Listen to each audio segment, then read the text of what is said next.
Ho ho ho! This is insane. What we saw in the last episode of From Season 4 has very massive implications on this story and just how bad the manipulation being experienced by the people of this town really is. And I'm going to explain to you very clearly in this very same video how everything that we saw in this episode makes it very clear that it is simply not possible for us to ever win the game of Fromville, and that therefore no one is going anywhere. Because I think even at this point that people still do not understand just how rigged this game actually is. People are such fragile things.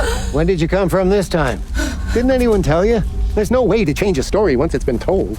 This moment between Julie and the man in yellow is a huge clue given to us by the writers of this story of just how incredibly monumental the level of manipulation by the entity in control of the monsters really is. Because right here we see the man in yellow using the same exact terminology as Ethan to refer to Julie's astral projection time traveling ability by him saying that she was traveling through the story. And this hints at exactly what we are going to be discussing in this video. As what I want you to notice first and foremost in this scene is how the man in yellow made absolutely no effort to try to kill Julie in any way. This is a very big moment, and it matters in more ways than you can possibly imagine to understanding what's going on in this story. And it's very important for you to understand that the man in yellow was completely unbothered by her presence or the fact that Julie showed up at this moment. And this tells us two different things. The first is that it means the man in yellow is clearly not lying when he tells Julie that she will never be able to change the story regardless of how many times she may or may not try. That is the only possible explanation as to why he literally doesn't care about her being there, because he already knows every event that she tries to change will always result in the same outcome. Basically, he's not afraid of her story walking because he already knows that it's completely meaningless, as the story that they're in right now has already been written. Whatever happened, happened. The ink is dry.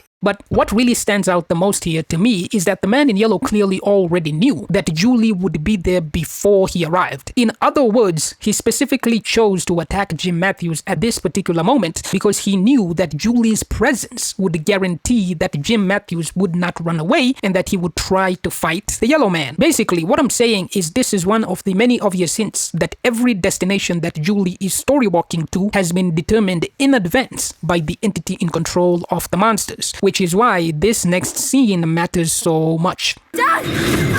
But I want to play! This scene right here is truly much more important to the overall story than you have ever realized. Because what we are really seeing here in this moment is that this monster was already there specifically waiting for Julie before she arrived. So the entire thing was clearly an ambush. It's very similar to how the Nightwalkers already knew in advance that Boyd would go into the barn with Kenny's mom specifically. And even more obvious, it's practically identical to what happened with Victor's mom when she went to the bottle tree. Basically, what the writers are really trying to tell us is that whoever is controlling the monsters at the bare minimum can also travel from the future back to the past. Basically, whoever that being is also a story walker just like Julie, which would explain how the man in yellow knew to attack Jim Matthews at that particular moment. But what's really important here for us to understand is the direct implication that the moments in the story that Julie is traveling to obviously are not happening by chance. She was directed and therefore sent to that point in the story by an external force, i.e. the entity in control of the monsters himself, to achieve a very particular outcome. Like, I really want you to think about this. What was really accomplished by Julie appearing in the dungeon to throw the rope down to Boyd? Because from where I'm standing right now, it's clear to me that the entity specifically sent Boyd to get infected with the worms so that he could kill Smiley, which is the only reason why Boyd could even be there to witness Smiley's resurrection in the first place. And it's only specifically after going through all of the events in that sequence that for the first time since Boyd entered Fromville that he completely gave up hope and accepted that they will never be able to win against this place and that nobody is going home. So what I'm trying to say here is that all of this was obviously all a part of a plan to break the people of the town and obviously to break Boyd in particular. Like, we already know for a fact that the entity wanted Boyd to kill Smiley because Fatima was pregnant before Smiley even died in the first place, which means that she was impregnated by the demons living in Fromville, likely before Boyd even went into the dungeon in the first place. Like, we saw the entity literally appearing as a ballerina to show Boyd how to kill Smiley, and all of this was only even possible directly because Julie just happened to be there to throw the rope down to Boyd. Obviously, none of what we are seeing here is happening by chance. All of this has been planned by the entity in control of the monsters, and there is so much more evidence that everything has been a deception from the very beginning of this story. Like, just watch what I'm about to show you, because You know the boy in white. The boy in white told me to gather things that were precious to me, to bury those instead.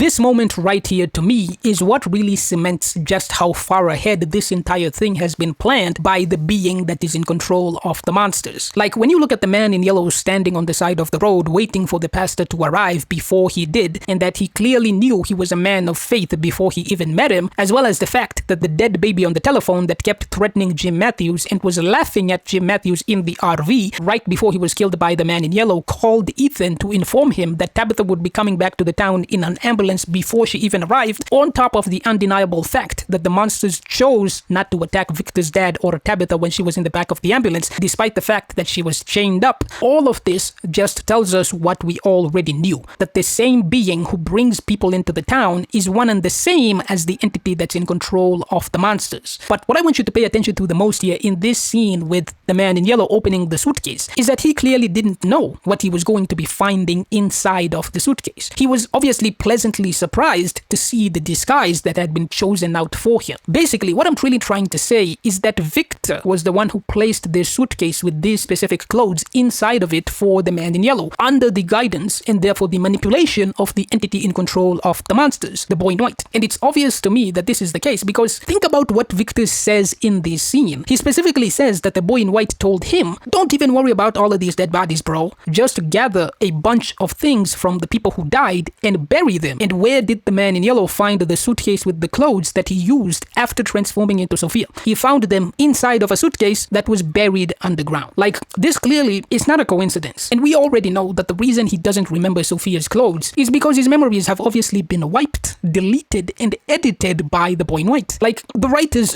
couldn't make it any more obvious that this is conclusively the case. No, it wasn't Jasper. It was the boy in white. Everything lied here. The boy in white was trying to tell Christopher that to save the children, he would have to go through the tree. I told my mother what the boy in white said. That's why she left us.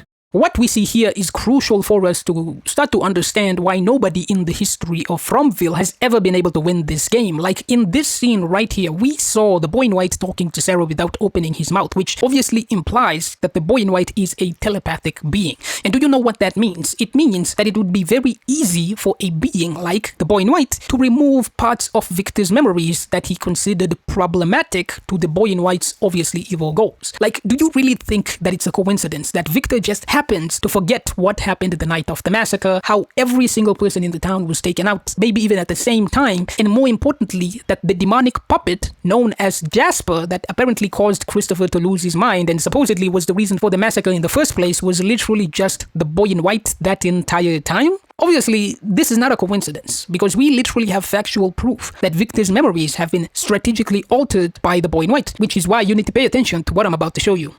Ethan, you promised if I brought you here, you would tell me. It's not what I'm looking for. How do you know that? I just do.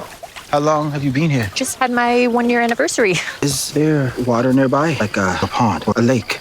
Now, what we see here is the golden goose for exactly what I'm talking about. Like, it's been canonically stated in the show by Elgin that he saw the boy in white in his dreams, which clearly means that the knowledge of the Lake of Tears that exists in the minds of both Ethan and Elgin is something that was placed into their brains by an external force existing in Fromville, i.e. the boy in white himself. We all know that he's been manipulating us from the very beginning. We all know it, and we know it for a fact. Like, we have literally seen that Victor has drawings of the spider coming down from the ceiling in the Lake of Tears, which he probably made years or even decades before Ethan even arrived into the town. But yet, in this episode, Victor doesn't even remember that the Lake of Tears exists at all. This is clearly not a coincidence. The boy in white wiped that particular memory from Victor's brain so that he can't warn the people of the town that the Lake of Tears is obviously just another setup by the entity in control of the monsters himself. Just like he deleted the memories Victor had seeing him talking to Christopher in the basement of the church. And do you know what this means? It means that the boy is obviously the one who implanted the rules of being a storywalker into Ethan's brain, just like he did with the dream Ethan had about seeing the drawing of the Lake of Tears. It's also very important to remember that Ethan has already seen Victor's drawing of the Lake of Tears, and he didn't have any reaction to it. So this isn't the drawing that Ethan even saw in the first place. To me, it's obvious that the drawings on the walls that he was seeing in his dreams are located deep in the underground tunnels where the monsters have been sleeping in this entire time. Because I think it's very obvious at this point that the boy in white was the one who made these drawings in the first place. So he's probably got way more drawings down in those underground tunnels, which is obviously where he, the entity in control of the monsters, keeps his real body to protect himself from being killed by the people of the town. Basically, part of the reason that the Nightwalkers sleep in the tunnels is to prevent the townspeople from wandering into the caves and finding the entity's real body and taking him out. We literally already know that the boy is clearly working with the monsters because he had Victor waiting for Tabitha to fall through the basement for 4 nights, and the Nightwalkers never attacked him, not even once. He's been playing us since before we even entered the town. We already know all of this, and we also know what his motivations are for the things that he does. We already know that no one is going anywhere because the boy has completely rigged the game in favor of the evil forces living in the town. Like, we saw the boy laughing at Victor after the massacre, so we already know that he was lying when he said that he was trying to help when he was talking to Christopher down in the basement of the church. Obviously, this is not the face of somebody who just realized that he's failed to save the children for the 12th time in 500 years straight. This is the face of somebody who got exactly what he wanted. So there's nothing new in this episode that we didn't already know about what's going on with the boy in white or what's going on in this place. It's just confirmation of what we have known since we saw the boy sending Boyd to get infected with the worms and then laughing at him for tricking him into bringing the cicadas back to the town. Like, even when you look at the ratings for this episode, I was honestly kind of shocked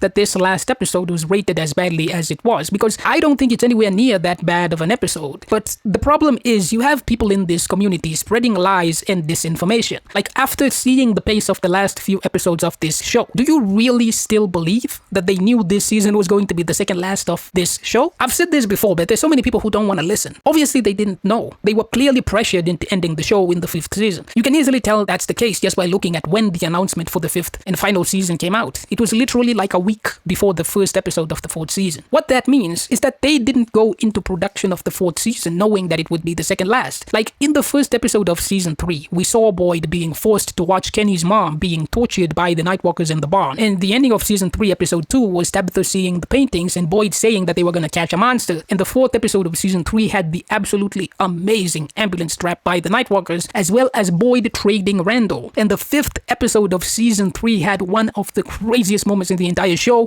Dale getting sent into the wall. So the opening episodes of season 3 were by far the strongest in the entire show. So the pacing of season 4 is way slower than in the 3rd. And I think that's a huge part of why people feel this season is way worse than all of the others. But the main problem is the people who keep saying that everything was planned for years before they even started airing the show. The writer said they always planned for 5 seasons. The writer said this, the writer said that.